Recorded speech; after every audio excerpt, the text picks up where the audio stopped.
ವಾಕ್ಯ ಕೆಲವರು ಬಂದರೆ ಸ್ನೇಹಿತರು, ಸಂಬಂಧಿಕರು ಅಥವಾ ದೂರದಿಂದ ನಮ್ಮನ್ನು ಗಮನಿಸೋರು ಏನು ಹೇಳ್ತಾರೆ, ನಿಮಗೆ ನಿರೀಕ್ಷೆಗೆ ಆಧಾರ ಏನು ಇಷ್ಟು ಆಧಾರ ನಿಮಗೆ?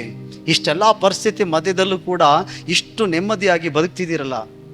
ಡಾಕ್ಟ್ರ್ ಹೇಳ್ಬಿಟ್ರು, ನಿಂಗೆ ರಿಪೋರ್ಟ್ ಕೊಟ್ಬಿಟ್ರು ಇಂಥ ಕಾಯಿಲೆ ಅಂತೇಳಿ, ಆದರೂ ಅದ್ರ ಬಗ್ಗೆ ಚಿಂತೆ ಇಲ್ದಂಗೆ ಬದುಕ್ತಿದೆಯಲ್ಲ. ಏನು ಕಾರಣ? ಕ್ರಿಸ್ತನೇ ಕಾರಣ. ಹಲ್ಲೆಲೂಯಾ. ಅರ್ಥ ಆಯ್ತಾ? ಆತನ ಮನಸ್ಸಾಂತಿ ನಮಗೆ ಕೊಟ್ಟಿದ್ದಾನೆ. ಸ್ವಾಮಿ ಏನು ಹೇಳ್ತಾನೆ, ಎಲೇ ಕಷ್ಟಪಡುವವರೇ, ಹೊರೆ ಹೊತ್ತವರೇ, ನೀವು ನನ್ನ ಬಳಿಗೆ ಬಂದ್ರಿ, ನಾನು ನಿಮಗೆ ವಿಶ್ರಾಂತಿಯನ್ನು ಕೊಡ್ತೀನಿ. ಕಷ್ಟಪಡುವಾಗಲೇ ಕರೆದಂತ ಆತನು ಕಷ್ಟ ಬಂದ ಕೈ ಬಿಟ್ಬಿಡ್ತಾನ? ಖಂಡಿತವಾಗಿ ಕೈ ಬಿಡಲ್ಲ. ಹಲ್ಲೆಲೂಯಾ. ಅರ್ಥ ಆಯ್ತಾ? ನಾನು ಹೇಳಿದ್ದು ಅರ್ಥ ಆಯ್ತಾ? ಪಕ್ಕದಲ್ಲಿರೋ ಕೇಳಿ, ಅರ್ಥ ಆಯ್ತಾ?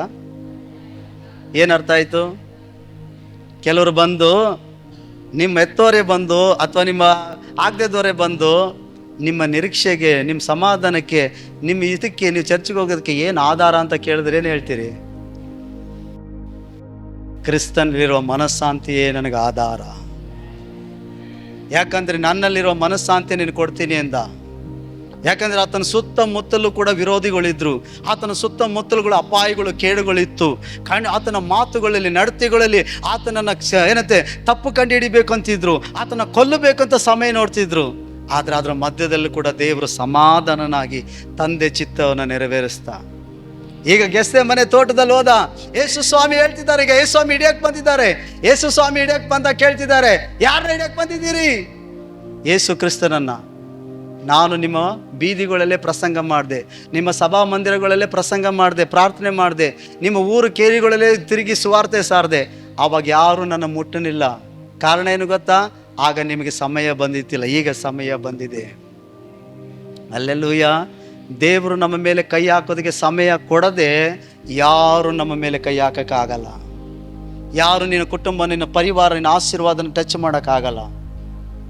ಬೇರೆ ಅರ್ಥ ಆಯ್ತಾ? ಇಲ್ಲಿ ಬಂದು 19 ವರ್ಷದ ಸೇವೆ, ಈ ಪಟ್ಟಣಕ್ಕೆ, ಈ ತುಮ್ಮಕಟ್ಟೆಗೆ ಬಂದು 19 ವರ್ಷ ಸೇವೆ. ಪ್ರಾರಂಭ ದಿನಗಳಲ್ಲಿ ಬಾಡಿಗೆ ಮನೆಗಳನ್ನ ಬಿಡಿಸ್ಬಿಟ್ರು ಎದುರಿಸಿ.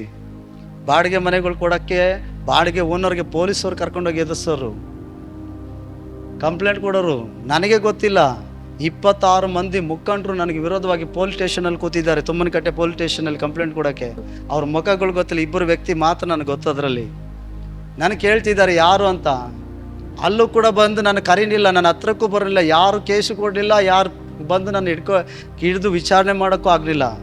ಇಲ್ಲಿ ಸಡ್ಡು ಹಾಕಿದೆ ಇದೇ ಸ್ಥಳದಲ್ಲಿ, ಇಲ್ಲಿ ಮುಂಡಿಗೆಗಳು ಇಟ್ಟಿದೆ, ಬೆಂಕಿ ಹಾಕಿ ಸುಟ್ಟಾಕಕ್ಕೆ ಅದು ಬೆಂಕಿ ಹಚ್ಬಿಟ್ಟವ್ರೆ.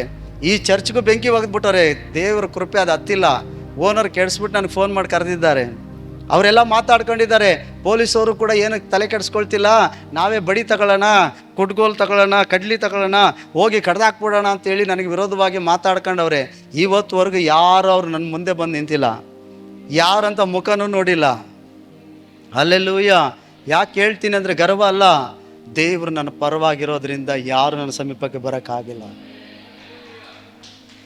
ಹಲ್ಲೆಲೂಯಾ.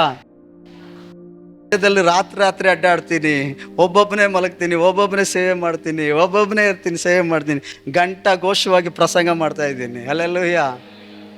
ಯಾಕಂದರೆ ದೇವರು ತನ್ನ ಸಮಾಧಾನ ನಮಗೆ ಕೊಟ್ಟಿದ್ದಾನೆ. ಹಲ್ಲೆಲೂಯಾ. ಇವತ್ತುವರೆಗೂ ಯಾರು ಬರಲಿಲ್ಲ.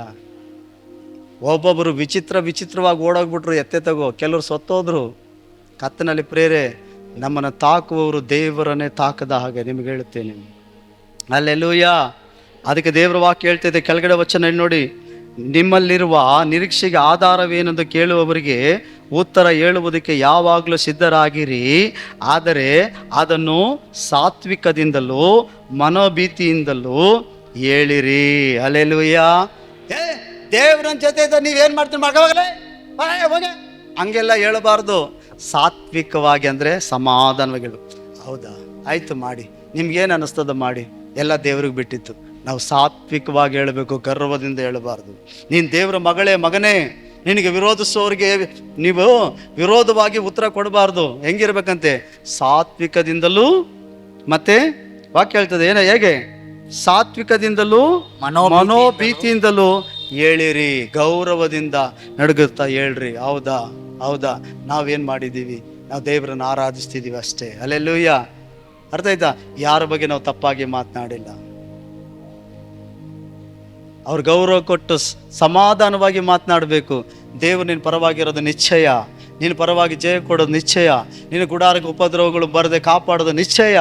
ಆದರೆ ದೇವರು ಹೇಳ್ತಾನೆ, ಆ ಜನರಿಗೆ ನಿಮ್ಗೆ ಆಧಾರಕ್ಕೆ ನಿರೀಕ್ಷೆಗೆ ಆಧಾರವೇನು ಅಂತ ಕೇಳುವಾಗ, ನೀವು ಹೇಳುವಂಥ ಆಧಾರ ಏನು ಕ್ರಿಸ್ತನು ಅಂತ ಹೇಳುವಾಗ, ಅದು ಸಾತ್ವಿಕದಿಂದಲೂ ಮನೋಭೀತಿಯಿಂದಲೂ ಹೇಳ್ರಿ ಅಂತ. ಹಲ್ಲೆಲೂಯಾ.